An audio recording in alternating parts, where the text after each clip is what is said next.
Today we are going to start Chapter 8 of Civics, Government for Development.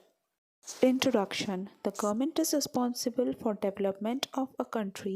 Government ही एक country के development के लिए रिस्पॉन्सिबल मानी जाती है. Some important sectors of the Indian economy are agriculture, industry and commerce, finance, communication and information technology, education, health and family welfare. Indian economy के कुछ इम्पॉर्टेंट सेक्टर्स हैं agriculture, industries and commerce, finance, communication, information, education पे ध्यान देना, health and family welfare पे ध्यान देना. These factors are vital for the social and economic development of our country. यही फैक्टर्स हमारी कंट्री के सोशल और इकोनॉमिक डेवलपमेंट के लिए ध्यान दिए जाते हैं.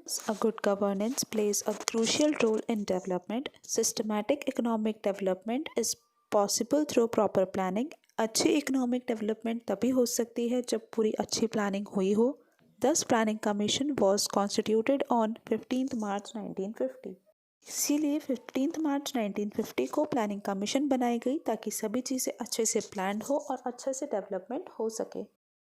The prime minister was the ex officio chairperson of the planning commission. Prime minister ex officio chairman माना जाता है प्लानिंग कमीशन का. The function of the planning commission were as follows. To assess the resources of the country के resources का ध्यान देना, पता लगाना. To formulate plan for effective and balanced utilization of country's resources. Country के resources को use करने के लिए, अच्छी तरह यूज़ करने के लिए एक प्लान बनाना. To identify the objectives of our economic policy. हमारी जो इकोनॉमिक पॉलिसी होगी उसके मेन ऑब्जेक्टिव्स को पता लगाना, किन चीज़ों पे ध्यान देना है. To examine the extent of utilization of resources and progress of the plans. फिर जो प्लान्स लाए गए हैं वो सही तरह से लागू हो रहे हैं या नहीं, कितनी प्रोग्रेस है उन प्लान्स में, ये ध्यान देना. To supervise fair distribution of benefits of development to the largest number of people. अब जो बेनिफिट्स हो रहा है डेवलपमेंट का, ये देखना कि वो ज़्यादा से ज़्यादा लोगों को मिल सके. The 5-year plans make way for 15-year national development agenda that will include internal security and defence as well. जो 5-year प्लान्स बनाए जाते हैं उसके अंदर पूरी कंट्री के डेवलपमेंट का एजेंडा होता है, जिसपे सिक्योरिटी, डिफेंस और बाकी सभी चीज़ें, इकोनॉमी, एजुकेशन, हेल्थ, सभी चीज़ों पे ध्यान दिया जाता है. 5-year plans. The Planning Commission had developed 12 5-year plans and 6 annual plans. Planning commission ने अब तक 12 5-year plans बनाए हैं और कुछ 6 annual plans बनाए हैं. The 1965 Indo-Pakistan War, severe drought, price rise, devaluation of currency and reduction of resources available for planning purposes resulted in the formulation of 3 annual plans between 1966 and 1969. जब कुछ emergency situations होती है, जैसे war हो जाना, जैसे इंडो पाकिस्तान वॉर हुआ था, ड्रॉट्स आ गई थी, प्राइसेस बहुत ज़्यादा बढ़ गई थी, करेंसी की वैल्यू कम हो गई थी, रिसोर्सेज कम हो गए थे, तो ऐसे केसेस में 5-year प्लान्स को बंद करना पड़ता है और एनुअल प्लान्स लाने पड़ते हैं. तब 1966 से 69 के बीच 3 annual plans लाए गए थे. The 5th 5-year plan was terminated, which paved the way for an annual plan in 1979-1980. फिर 79-80 में भी 5-year plan को बंद करके एक annual plan लाया गया. Similarly, the 8th 5-year plans could not come into effect as a result of the fast changing political situation at the center. वैसे ही 8th 5-year plan नहीं काम कर पाया क्योंकि सेंटर में जो पॉलिटिकल सिचुएशन थी, सेंट्रल गवर्नमेंट बार बार चेंज हो रही थी, तो उस चीज़ की वजह से उसको बंद करके फिर एक एनुअल प्लान लाया गया. This led to 2 annual plans between 1990 and 1992. इस वजह से कंटिन्यू 2 साल तक 2 annual plans लाए गए. Importance of 5-year plans. The 5-year plans were formulated to tackle problems of poverty, unemployment and price rise. इनको पॉवर्टी की प्रॉब्लम, अनएम्प्लॉयमेंट और प्राइसेस जो बढ़ रही थी उनकी प्रॉब्लम्स को सॉल्व करने के लिए लाया गया. The 5-year plans led to an improvement in infrastructure such as increased power generation, better communication and transportation. This in turn has facilitated industrial and agricultural development. Second reason था infrastructure के improvement के लिए, ताकि power generation ज़्यादा हो सके, communication और transportation की फैसिलिटीज़ अच्छी हो सके, और अगर ये चीज़ें होगी तो इंडस्ट्रियल और एग्रीकल्चरल डेवलपमेंट होगा। The 5-year plans also helped in better distribution of public resources for the purpose of socio-economic development. 5-year plans की हेल्प से पब्लिक रिसोर्सेज का डिस्ट्रीब्यूशन अच्छी तरह से होता है, जिससे सोशल और इकोनॉमिक दोनों डेवलपमेंट होते हैं। Agriculture. Agriculture is the mainstay of Indian economy. It provides us with food like wheat and rice and raw materials like cotton and jute for industries. हमारी इंडियन इकोनॉमी की जो main backbone है वो है agriculture, जो हमें food देती है जैसे राइस एंड व्हीट। बहुत सी इंडस्ट्रीज़ को रॉ मटेरियल प्रोवाइड करती है, example cotton and jute. Agriculture products like spices, sugar and tea are also important export items. Agriculture products जैसे spices, मसाले, sugar and tea बहुत ही important export items हैं। They earn valuable foreign exchange और उनसे foreign exchange का बहुत important part India के लिए earn हो जाता है। Increase in agricultural production. The importance of agricultural development was recognized soon after independence. Independence के बाद recognize हुआ, पता चला कि हमें agriculture के field में development लाने की ज़रूरत है। The first 5-year plan gave the highest priority to agriculture. इसलिए first 5-year plan ने सबसे ज़्यादा जोर दिया agriculture पे। At that time, a large number of farmers had small holdings. उस टाइम farmers के पास land holdings बहुत छोटी थी। Thus, land reforms were introduced. इससे land reforms, land में changes लाए गए। Such reforms are as follows. The ज़मींदारी system was abolished. जो ज़मींदारी system था उसको ख़त्म कर दिया गया। Land was redistributed in a more equitable manner. Land को सही तरह से वापस redistribute किया गया। Scattered land holdings were consolidated. और जो छोटी छोटी दूर दूर land holdings थी उनको सबको पास करके बड़े lands बना दिए गए। Green Revolution. The Green Revolution helped to increase the agricultural production by introducing farmers to modern agricultural machinery. Green revolution की वजह से इंडिया में मॉडर्न एग्रीकल्चर मशीनरी आई, फार्मर्स ने टेक्निक्स यूज़ करी और एग्रीकल्चर में प्रोडक्शन इंक्रीज हुआ। High yielding variety seeds, fertilizers and pesticides and irrigation. Machinery के साथ साथ high yielding variety HYV seeds use किए गए, फर्टिलाइजर्स, पेस्टिसाइड्स यूज़ की गई और इरिगेशन के मेथड्स को इम्प्रूव किया गया। Modern agricultural machinery. Earlier implements like plough and trowel were used to till land. Gradually, new agriculture machinery like tractor, sowing machines, threshers and harvesters were introduced. पहले पुरानी implements tools use करते थे, फिर new machines आई जैसे tractors आए, threshers, harvesters. These machines are more efficient and faster. However, traditional farming implements are still in use in several parts of India. पर अभी भी कुछ इंडिया के पार्ट्स में कुछ जगहों पर ट्रेडिशनल फार्मिंग मेथड्स अभी भी यूज़ में आते हैं। High yielding variety seeds. High yielding variety seeds particularly for wheat and rice are extensively used. अच्छी क्वालिटी के जिससे यील्ड ज़्यादा मिलती है, स्पेशली व्हीट एंड राइस में यूज़ किए जाते हैं। They have helped to increase the output. उनसे आउटपुट प्रोडक्शन बढ़ जाता है। Multiplication programs for cereals, pulses, oilseeds, fiber, fodder crops and potatoes are implemented through the National Seed Corporation, State Farms Corporation of India Limited and other seed agencies. अलग अलग crops के लिए seed multiplication programs start किए गए, जो start किए थे national seed corporation के लिए, state farm corporation of India limited ने और स्टेट सीड एजेंसीज ने। अब वो इसलिए था कि अलग अलग वेराइटीज़ के जिससे ज़्यादा यील्ड मिल सके उस टाइप के सीड्स वो लोग प्रोड्यूस कर सके और फार्मर्स को डिस्ट्रीब्यूट कर सकें। Fertilizers and pesticides. To increase the fertility of land, the use of fertilizers was encouraged. Land की फर्टिलिटी को बढ़ाने के लिए फर्टिलाइजर्स के यूज़ को encourage किया गया। फार्मर्स को बोला गया कि फर्टिलाइजर्स का यूज़ करो। The government has established fertilizer manufacturing units in Sindri, Trombe, Neyveli, Rourkela and Nangal. The use of pesticides to control crop loss was also introduced. कि पेस्ट से इंसेक्ट्स से क्रॉप्स लॉस नहीं हो, इस वजह से पेस्टिसाइड्स के यूज़ को भी एंकरेज किया गया। Irrigation. Nearly 60% of the agricultural land depends on rainfall for irrigation. India में 60% एग्रीकल्चर पे जो लैंड है वो रेनफॉल पे डिपेंड करता है. इरिगेशन फैसिलिटीज़ अवेलेबल नहीं हैं. Insufficient or late monsoon often results in crop failure and less productivity.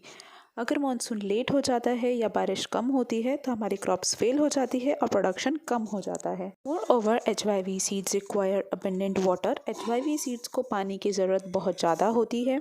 Therefore, the government has taken various initiatives to increase irrigational facilities. इस वजह से गवर्नमेंट ने ऐसी बहुत सी चीज़ें, बहुत से इनिशिएटिव्स लिए हैं ताकि इरिगेशन फैसिलिटीज़ को इम्प्रूव कर सकें. Agricultural research. Development in agriculture has been possible because of research carried out by agricultural universities and institutes that were set up after independence. Agriculture में इतना डेवलपमेंट इसलिए पॉसिबल हुआ क्योंकि बहुत सारी यूनिवर्सिटीज़ खुली इंडिपेंडेंस के बाद.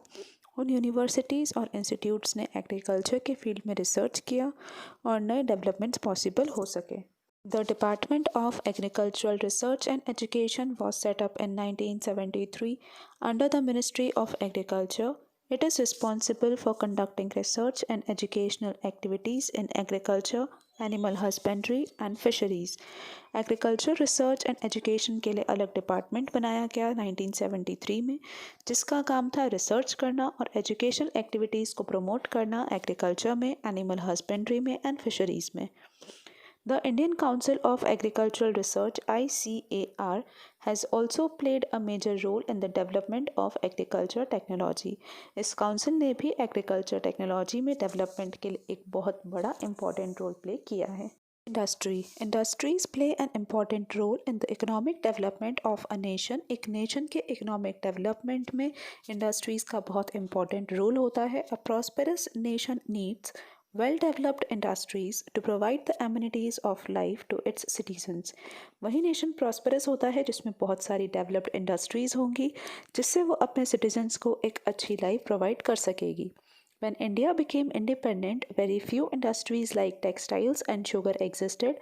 बहुत कम इंडस्ट्रीज थी जब इंडिया इंडिपेंडेंट हुई उस time. Heavy industries were more and और less non existence. Heavy industries या तो बहुत कम थी और कई फील्ड्स में तो थी ही नहीं. Industries contributed only 10% to the Indian economy in 1950-51. उस टाइम इंडस्ट्रीज का contribution सिर्फ 10% था. Only after the 5-year plans initiated, a program of industrial development did a great change take place in industrialization. जब से 5-year plans बने तब से industrial development पे ध्यान दिया गया और इंडस्ट्रियलाइजेशन स्टार्ट हुआ. Industrial growth. A large number of industries were set up under the 5-year plans. 5-year plans के अंडर बहुत सारी टाइप्स की इंडस्ट्रीज लगाई गई. These include iron and steel, cement, railway wagons, fertilizers, chemicals and pharmaceuticals. Pharmaceuticals means medicine companies. The production of consumer goods like soaps, detergents, watches, television sets, transistors and electronic gadgets had also increased. और साथ ही consumer goods ये सारी चीज़ें increase हुई. There had been a remarkable growth in textile and sugar industry. Textile और sugar industries में बहुत अच्छी growth I. Besides shipbuilding, aeroplane manufacturing and telephone industries have also been set up. In industries के अलावा ships बनाने की industries, airplanes बनाने की industries और telephones बनाने की industries भी इंडिया में खुलनी start हो गई. All these developments show that there has been a tremendous progress in the field of industry. और इन सब से पता चलता है कि industrial development में industries में बहुत growth हुई है. Cottage industries. Cottage industries have always existed in our country, but they could not be developed to their full capacity during colonial rule. Cottage industries हमारी कंट्री में हमेशा से थी पर कॉलोनियल रूल की वजह से ये ज़्यादा डेवलप नहीं हो सकी. Now the government has initiated efforts to develop the cottage industry. Government ने बहुत से एफर्ट्स किए हैं जिससे कॉटेज इंडस्ट्रीज़ डेवलप हो. The family members usually run these units from their homes. वो घर से ही कॉटेज इंडस्ट्रीज़ चलाते हैं. Items like baskets, toys, ropes and handlooms are manufactured by cottage industries. Small-scale industries. Our government has encouraged the development of small-scale industries. These can be set up faster than large-scale industries and they also had to generate employment. हमारी government small scale industries लगाने के लिए encourage करती है क्योंकि ये जल्दी लग जाती है और ये एम्प्लॉयमेंट प्रोवाइड करती है. The small-scale industries produce essential consumer goods like soaps, hosiery, hand tools and utensils. बहुत से कंज्यूमर गुड्स जो डेली यूज़ के गुड्स होते हैं वो प्रोड्यूस करती है। Some of the small scale industries also serve as ancillary industries for the bigger industries. कुछ स्मॉल स्केल इंडस्ट्रीज होती है जो बड़े इंडस्ट्रीज़ के लिए हेल्पिंग इंडस्ट्रीज़ का रॉ मटेरियल प्रोवाइड करने वाली इंडस्ट्रीज़ का काम करती है। The government promotes small scale industries by adopting the following measures. Tax benefits are offered to set up small scale industries. Tax benefits दिया जाता है, उनको टैक्स कम पे करना होता है। Special tax initiatives are given to set up industries in backward areas to help develop the small scale sector. कुछ special tax initiatives, tax benefits दिए जाते हैं ताकि जो पिछड़े एरियाज़ हैं, जो बैकवर्ड एरियाज़ हैं, वहाँ पे स्मॉल स्केल इंडस्ट्रीज लग सकें।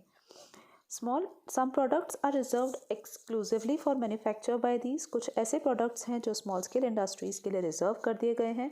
Special training facilities are provided to set up small scale industries. और छोटी इंडस्ट्रीज़ को खोलने के लिए स्पेशल ट्रेनिंग प्रोवाइड की जाती है ताकि इस टाइप की इंडस्ट्रीज़ ज़्यादा खुल सकें।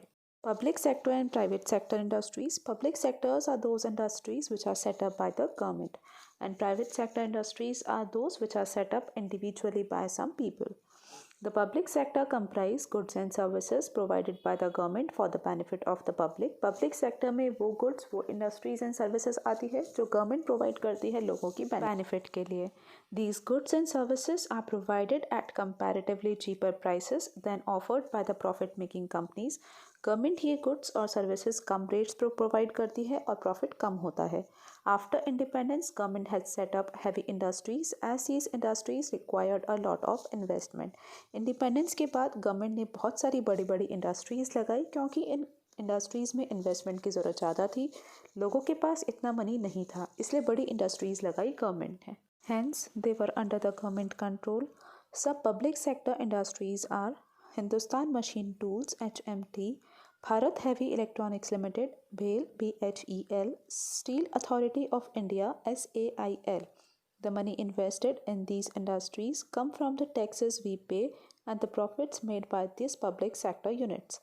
इन इंडस्ट्रीज़ को मनी मिलता है जो टैक्सेस हम पे करते हैं उनसे, और जो प्रॉफिट से इंडस्ट्रीज़ अर्न करती है, तो यही मनी इन इंडस्ट्रीज़ में इन्वेस्टमेंट का काम करता है। The private sector comprises business activities by private individuals where profit earning is the main motive. ये इंडस्ट्रीज ओन करते हैं प्राइवेट इंडिविजुअल्स और प्रॉफिट कमाना ही इनका मेन मोटिव होता है। Industries like Hindustan Unilever limited, Johnson and Johnson and Reliance are some private sector industries. अब एक सेक्टर और होता है जो गवर्नमेंट और प्राइवेट मिलकर चलाते हैं, उसको बोला जाता है joint sector. There is also a joint sector where the government and the private companies join hand to establish new enterprises. वो नई इंडस्ट्रीज खोलते हैं और साथ में मिलकर काम करते हैं। Social sector, the government also looks into the social welfare of the people. Government लोगों के social welfare का ध्यान रखती है। It looks towards ensuring the availability of safe drinking water, sanitation, education, housing to all its citizens. ये सारी facilities government provide करने की कोशिश करती है। Some of the programs launched by the government and different social sectors for the welfare of people are as follows. Education. The Sarv Shiksha Abhiyan was started in 2001. This program encourages and promotes universal elementary education for all children in the age of 6 to 14 irrespective of their caste and gender. Government ने सर्व शिक्षा अभियान start किया। इस programme के under elementary education 6 से 14 years तक के बच्चों के लिए बिल्कुल फ्री रखी गई। Second is sanitation. Incentive-based programs like Nirmal Gram Puraskar have been launched to promote rural sanitation. 2002 में ये निर्मल ग्राम पुरस्कार स्टार्ट किया गया ताकि जिस भी रूरल एरिया में सैनिटेशन फैसिलिटीज़ बेस्ट होगी उसको ये पुरस्कार दिया जाएगा। In urban areas, recycling and reuse of sewage is encouraged for ensuring hygiene, waste management and sanitation across the nation. A Swachh Bharat mission was launched on 2 October 2014.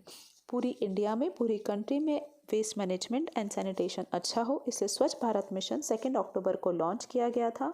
It is being implemented in rural and urban areas. Urban and rural दोनों areas में ये implement हुआ है। Health. Several primary and community healthcare centers have been set up in rural areas. Rural areas में बहुत से healthcare centers बनाए गए. The National Rural Health Mission was started in 2005 to provide better healthcare facilities to rural population throughout the country. पूरी country में rural population village के लोगों को अच्छी हेल्थ केयर फैसिलिटीज़ मिल सके, इससे national rural health mission start किया गया. Similarly the national urban health mission was launch to provide health care for the urban poor living in the slums. और जो अर्बन एरियाज़ में गरीब लोग स्लम्स में रहते हैं उनके लिए national urban health mission start किया गया. Employment. The Mahatma Gandhi national rural employment guarantee act 2005 provides at least 100 days of guaranteed wage employment. Mahatma Gandhi national rural employment guarantee act के अंदर 100 डेज का guaranteed wage employment प्रोवाइड किया जाता है every year to adult members of rural households below the poverty line. उन लोगों के लिए जो रूरल विलेज एरिया से रूरल एरिया से जो लोग पॉवर्टी लाइन के नीचे रहते हैं उनको 100 डेज का फिक्स एम्प्लॉयमेंट प्रोवाइड किया जाता है. Housing. To improve the conditions of the poor in the urban slums, programs like Basic Services to the Urban Poor (BSUP) and Integrated Housing and Slum Development Program have been initiated. ताकि urban areas में जो लोग slums में रहते हैं उनको अच्छी services अच्छे हाउसेज मिल सके, इसलिए ये प्रोग्राम्स स्टार्ट हुए. This aim to provide housing facilities, basic services and other civic amenities to urban poor. In rural areas, प्रधानमंत्री ग्राम Awas Yojana aims to meet the shortage of housing. और रूरल एरियाज में इस scheme से जिन लोगों के पास घर नहीं है उनको घर प्रोवाइड कराए जाते हैं. Rural development. द भारत निर्माण plan was started for the rural areas in 2005. Bharat निर्माण प्लान 2005 में स्टार्ट किया गया रूरल एरियाज के डेवलपमेंट के लिए. The objectives laid down in this are construction of all-weather roads to connect all villages. Villages को connect करने के लिए all-weather roads बनाई गई. Provide telephones for communication. Provide clean drinking water. Provide electricity to rural households. Telephone की facilities, clean drinking water की electricity provide की गई. Construction of 60 lakh houses for the poor. गरीबों के लिए 60 lakh houses बनाए गए. Bringing as much as 1 crore hectare of land under irrigation. और जो एग्रीकल्चर लैंड था उसको इरीगेशन प्रोवाइड की गई.